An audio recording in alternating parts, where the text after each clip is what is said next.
Why do so many people pass away before 85, even when they look perfectly fine in their 70s? It's a question that nags at the back of the mind for many elderly people, particularly those who want to stay vibrant, strong, and self-sufficient for as long as possible. You could be eating well, seeing your doctor frequently, and taking medications consistently. But what if I told you that some of the major threats to longevity are the simple things you do or don't do on a daily basis? These do not constitute an urgent medical emergency. They're slow, silent routines that chip away at your body and mind gradually, always without you knowing until it's too late. In today's video, we're going to dive into 5 mistakes that the majority of people unintentionally make that drastically reduce their probability of living beyond 85. These aren't just general health tips. These are highly personal, practical insights founded in real experiences, things that healthcare providers, caregivers, and even people who've outlived their counterparts have noticed again and again. Whether you're 65 or 80, these 5 avoidable mistakes could be the primary reason your body is aging quicker than it should. And most importantly, we will talk about what you can do today to turn situations around. So, if you're serious about making the most of your golden years, staying mobile and mentally sharp, and getting up every day with a sense of purpose, you'll want to stay with us. Each point will bring you one step closer to establishing a life that isn't just longer but better. Let's delve into the 5 main reasons why many people don't make it past 85 and how you can make sure you're not one of them. Mistake 1: Ignoring daily movement. The first terrible mistake many people make after 65 is thinking that formal exercise is the only kind that counts. You understand what I mean? Those vigorous workouts at fancy gyms or complicated physical fitness programs that truly just don't fit into your life anymore. And due to that mentality, a lot of elderly individuals give up completely. But here's the reality: it's not the gym that saves you.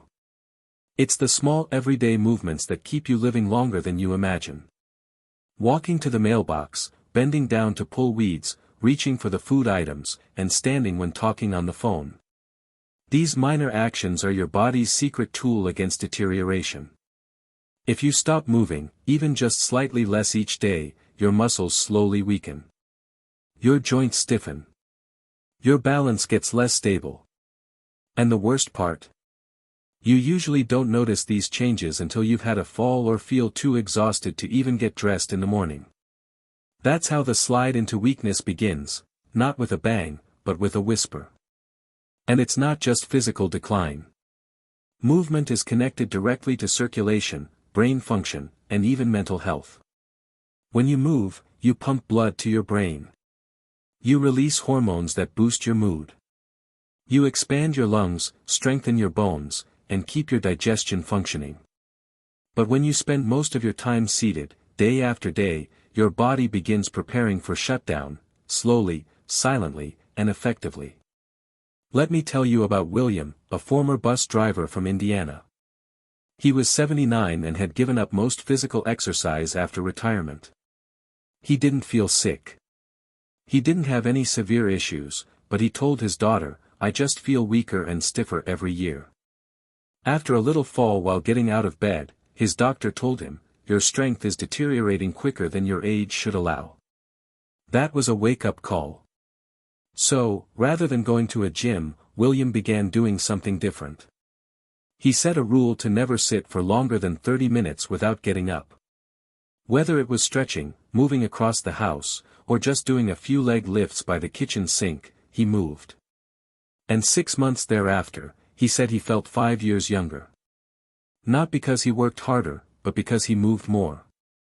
The reason why this matters so much is because of a negative perspective many older individuals adopt: it's natural to slow down. Yes, some slowing is natural, but inactivity is not. When we perceive mobility as an option, we speed up the same process we fear, losing independence. The reality is longevity doesn't belong to the quickest, strongest, or youngest. It belongs to the consistent movers, those who keep showing up, regardless of whether it's just a lap around the living room. Therefore, if you're over 65 and you want to make it to 85 and above, remember this: every move matters. You do not have to be an athlete. Mistake 2: skipping preventive health checks. One of the most frequently underestimated reasons people don't make it to 85 isn't some dramatic sickness or accident. It's hidden problems they never saw coming. And that's because most elderly people stop going to healthcare providers unless something happens. They skip regular checks, dismiss little changes, and assume everything is just part of aging. But that quiet avoidance is a mistake that can cost you years. You know, many of the worst conditions, high blood pressure, diabetes, some cancers, don't cause pain in the initial stages.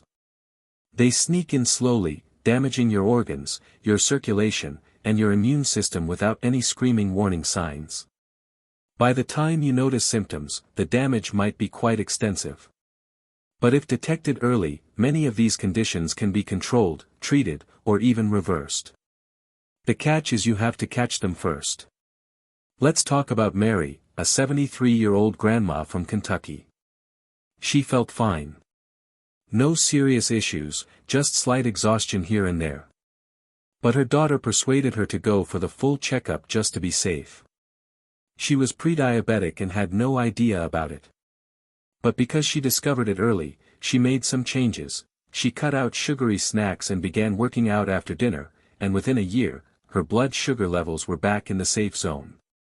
No medications, not even hospital visits, just awareness and action.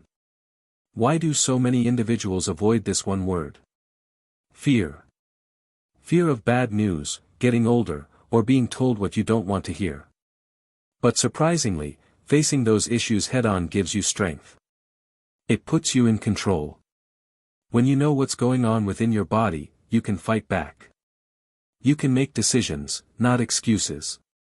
And that's what differentiates people who flourish in their 80s from others who don't make it past their 70s. Isolating yourself from other people.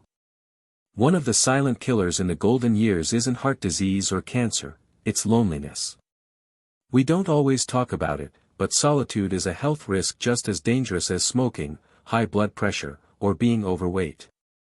When people drift away from friends, lose contact with relatives, or stop participating in social activities, something in them starts to fade. Their sense of purpose declines, their spirit dulls, and then gradually their body follows. Now, this doesn't mean you need a house full of people or countless social activities. It's about connection, real connection. It's about having somebody to laugh with, talk to, and share your opinions with. And yet, as we age, most of us pull back. Perhaps it's because we've lost loved ones. Perhaps we don't feel as enthusiastic as we once did. Or perhaps we think, I don't want to disturb anyone. So, we stay home. We stay silent. And as time passes, we start to fade, not just from other people's lives, but from our own. Take John, for instance. He's 77 and lives in Texas. After his wife died, he spent almost 2 years hardly interacting with anyone but the mailman. His health started to deteriorate. He lost weight, stopped shaving, and his arthritis became worse. But everything shifted when a neighbor invited him to a weekly coffee group at the nearby neighborhood center. He didn't want to go, but he did. That single act of strength led to friendships, laughter, and a sense that he still mattered. After several weeks, his mood brightened. He slept better. Even his bodily pain felt more bearable. The reality is, interaction keeps us alive, not just physically, but spiritually, emotionally, and mentally. But for us to maintain it, we need to reach out. Even when it feels difficult, we have to make the call, say yes to the invitations, join the group, or begin the conversation. Waiting for people to notice that we're lonely doesn't work. People are busy or unaware. You have to be your own advocate for interaction. Mistake 4, ignoring persistent inflammation. Here's something that many people over 60 don't realize: the persistent discomfort in your knees, the stiffness in your back, and the puffiness in your hands could not simply be aging. It might be persistent inflammation. And if uncontrolled, it doesn't just make you uncomfortable, it silently increases your risk for heart disease, diabetes, arthritis, and possibly early death. Inflammation in small bursts is your body's way of healing. You get a cut, and inflammation helps heal the skin. But when it persists, when your body continues in that battle mode day after day, it begins to break down your healthy tissues rather than healing them. It's like leaving a fire burning in your house. It might not burn the whole building down at once, but little by little. Let me tell you about Elizabeth.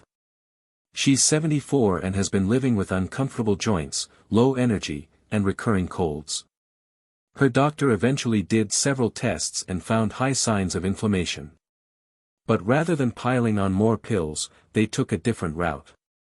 Elizabeth started cutting out ultra-processed food and introduced anti-inflammatory staples like green leafy vegetables and salmon twice per week.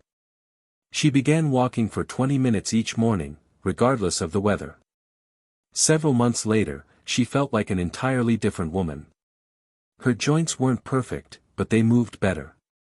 Her thoughts were clearer. She even mentioned her mood has improved. That's because inflammation doesn't just affect your body, it affects your brain. When it heats up, your brain chemistry changes. You're more likely to feel nervous, irritable, or unhappy. And gradually, that mental strain can spiral into isolation, exhaustion, and desperation, pushing people toward a much earlier decline than necessary. But there's good news. You have more influence over inflammation than you think. It begins with what you put on the table. Sugary snacks and processed meats, those fuel the flames. But berries, olive oil, and green tea, they help put it out. Add to that some everyday movement, adequate sleep, and controlling your stress, and you're not just alleviating symptoms, you're slowing down aging at the root. Mistake 5, living without purpose. There's a reason people with a feeling of purpose tend to live longer. It's not mysterious. It's biology, psychology, and human nature working together in powerful ways. When you wake up every day with something to look forward to, even something small, you give your brain a reason to be active, your body a reason to get moving, and your heart a reason to keep going. But far too many individuals over 65 silently drift into a life that feels empty. The work is over. The children are grown. And without knowing it, their days start to blur. They eat, watch TV, perhaps scroll through past memories, but the flame fades. Time passes by, but life remains still. That's not aging. Let me tell you about Bob. He was 76 when his wife died, and he said it felt like somebody pulled the plug on his life. For some time, he just existed, ate what was simple, slept most of the day, and didn't care if he saw anybody. But one day, his son asked him to teach his granddaughter to learn to whittle wood for a school assignment. Bob used to be a carpenter, and that one time kindled a little spark. He began to spend afternoons teaching his granddaughter simple techniques. Then the church nearby asked him to run a Saturday workshop. Within 6 months, Bob had something he hadn't felt in many years, pride. He had a reason to get dressed, to smile. And guess what? His blood pressure improved. His vitality went up. And he claimed he felt alive again. That's the strength of purpose. It doesn't simply make you feel better, it enables you to live longer. And not just in many years, but in quality. You smile more. You create connections, which in turn improve your brain, preserve your heart, and ward off depressive conditions. It's a rippling effect that starts with a simple question: what gives my life meaning now? So, whether you're retired or divorced or just feeling like your best days are behind you, stop and rethink. Perhaps your mission has changed. It certainly has, but that doesn't mean it's gone. It could be concealed behind your sadness, your habit, or your anxiety, but it's there. And the instant you reach for it, your life starts again. Because having a long life isn't about escaping death, it's about embracing life, even when it looks different than it used to. Particularly then. That's when it counts most.